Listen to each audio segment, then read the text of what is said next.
आदाब। आप सुन रहे हैं मेरे यानी अदनान के साथ ऑब्जर्वर पोस्ट पर खबरनामा। शुरुआत करते हैं आज की मुख्य हेडलाइंस के साथ। इंजीनियर रशीद को जमानत मिलने पर बोले उमर अब्दुल्ला, बारामूला के लोगों के लिए अफसोस। मणिपुर में 15 सितंबर तक रहेगा इंटरनेट बंद, सरकार ने बताई वजह। गुजरात के कच्छ में रहस्यमय बीमारी का कहर, 6 दिनों में 15 लोगों की मौत, वजह पता नहीं। 6 गांवों में 27 टीमें की गई तैनात। सीपीआई-एम महासचिव सीताराम येचुरी की हालत गंभीर, एम्स में दिया गया रेस्पिरेटरी सपोर्ट सिस्टम। पुरुष कर्मचारी से जबरन यौन संबंध बनाती थी महिला सीनेटर, इच्छा नहीं की पूरी तो नौकरी से निकाला, चौंकाने वाले खुलासे। अब खबरें विस्तार से। बारामूला से सांसद इंजीनियर रशीद को जम्मू कश्मीर में चुनाव प्रचार के लिए अंतरिम जमानत दे दी गई है।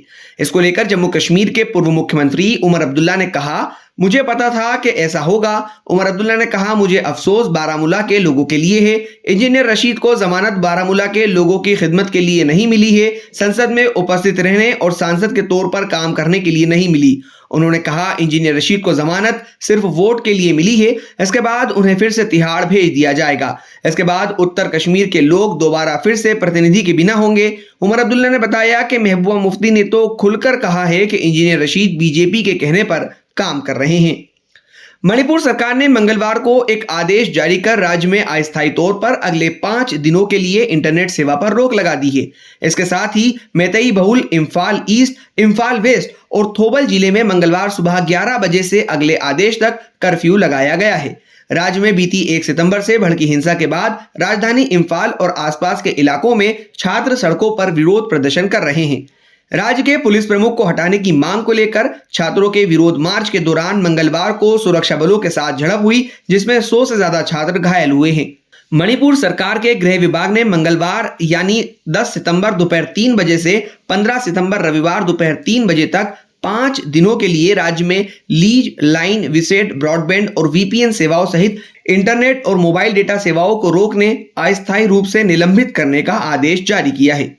चांदीपुरा वायरस के बाद अब गुजरात में एक और रहस्यमय बीमारी ने सिर उठाया है। कच्छ के लखपत और अबडासा तालुका में 6 दिनों में 15 लोगों की संदिग्ध मौत होने से स्वास्थ्य विभाग सकते में है।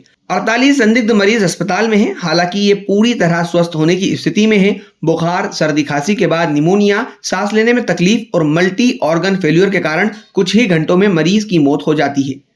कच्छ जिले के लखपत तालुका के भेखड़ा, सांद्रो, मोरनगर, बेड़ी, बारावन, बालावरी और लखापार गांवों में इस गंभीर बीमारी से ज्यादा मामले सामने आ रहे हैं। जिला रोग नियंत्रण अधिकारी केशव कुमार ने बताया कि संदिग्ध H1, H2 बुखार के नमूने अहमदाबाद और कोंगो बुखार के नमूने पुणे की लैब में भेजे गए हैं। अभी हम प्राथमिकी रिपोर्ट के आधार पर अध्ययन कर रहे हैं और जानकारी गांधीनगर कार्यालय भेज रहे हैं। मार्क्सवादी कम्युनिस्ट पार्टी यानी सीपीआई-एम के महासचिव सीताराम येचुरी की हालत नाजुक बनी हुई है। उन्हें कुछ दिन पहले ही दिल्ली के एम्स में भर्ती कराया गया था। वहीं अब सांस लेने में दिक्कत होने के बाद उन्हें आईसीयू में भर्ती कराया गया है। डॉक्टरों की एक टीम उनके स्वास्थ्य पर नजर बनाए हुए है। जारी बयान में कहा गया है कि 72 वर्षीय सीपीआई-एम के महासचिव सीताराम येचुरी की सांस की नली में संक्रमण हो गया है, जिसका उपचार किया जा रहा है। डॉक्टरों की एक टीम उनके स्वास्थ्य पर नजर बनाए हुए है। उनकी हालत इस समय गंभीर बताई जा रही है। आपको बता दें कि 19 अगस्त में सीने में संक्रमण के बाद उन्हें एम्स में भर्ती कराया गया था। सीताराम येचुरी ने हाल ही में मोतियाबिंद की सर्जरी भी कराई थी।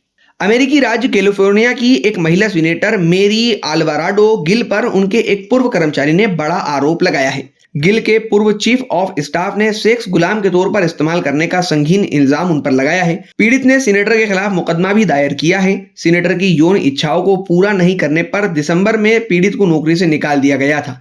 हालांकि मेरी अल्वाराडो के वकील ने इन आरोपों को खारिज किया है। उनका कहना है कि पैसे पाने की खातिर पूर्व कर्मचारी ने यह कहानी गढ़ी है। 2022 में अल्वाराडो गिल ने कॉनिट नाम के शख्स को अपना चीफ ऑफ स्टाफ नियुक्त किया था, मगर अब कॉनिट ने सीनेटर के खिलाफ मुकदमा दर्ज कराया है। उसका आरोप है कि काम और यात्रा के दौरान उसके साथ सेक्स गुलाम की तरह व्यवहार किया गया और जबरन संबंध बनाने पर मजबूर किया गया।